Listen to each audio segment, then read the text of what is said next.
Apa fungsi PBB? Kalau Amerika bisa seenaknya menyerang negara lain? Teman-teman, dunia hari ini makin sulit dipercaya. Negara yang mengklaim diri sebagai penjaga demokrasi justru dengan mudah melanggar kedaulatan negara lain. Penangkapan Presiden Venezuela oleh Amerika tanpa mandat internasional yang jelas ditambah dengan rencana invasi ke Greenland bukan sekedar insiden biasa. Ini adalah alarm keras bahwa tatanan global sedang mengalami keretakan serius.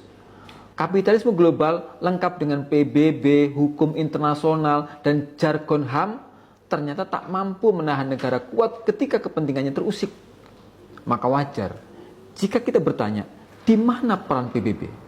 Mengapa hukum internasional terasa tumpul ke atas, tajam ke bawah? Kondisi ini bukanlah kebetulan sejarah.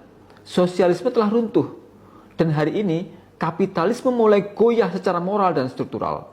Dunia memasuki fase kekosongan ideologis. Pada titik inilah manusia sebenarnya membutuhkan sistem yang tidak lahir dari kompromi kekuatan, tetapi bersumber dari keadilan yang absolut. Sistem yang tidak menjadikan keuntungan, hegemoni, atau hak veto sebagai penentu benar dan salah. Itulah sistem Islam. Islam bukan sekedar agama privat, melainkan ideologi global. Islam memiliki sistem politik yang jelas, ekonomi yang adil, dan politik luar negeri yang tidak dibangun di atas penjajahan maupun jebakan utang. Karena itu, sebagai generasi milenial yang berpikir, tugas kita bukan sekedar marah melihat ketidakadilan global, tetapi memahami akar sistemiknya. Sebab dunia yang rusak tidak cukup ditambal, ia membutuhkan arah baru.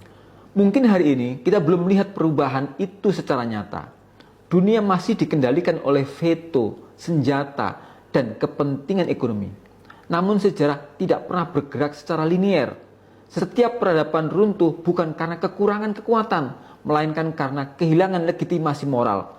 Dan hari ini, Amerika berada di posisi itu. Syekh Taqiyuddin An-Nabhani mengajarkan bahwa perubahan besar selalu dimulai dari kesadaran ideologis, bukan dari kekuasaan semata.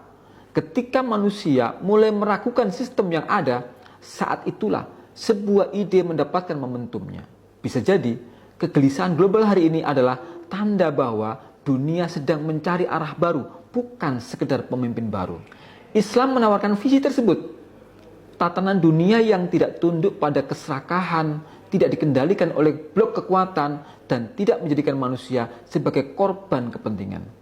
Sebuah sistem yang menempatkan keadilan sebagai prinsip, bukan sekedar slogan. Apakah visi itu akan terwujud? Waktu yang akan menjawabnya. Namun satu hal pasti, dunia tidak akan berhenti bergerak. Dan di tengah pergeseran besar ini, tugas generasi kita bukan hanya menyaksikan, tetapi memahami, merenung, dan menentukan posisi intelektual kita dengan jujur. Karena pada akhirnya, masa depan peradaban selalu dimulai dari satu pertanyaan sederhana. Sistem seperti apa yang layak memimpin manusia?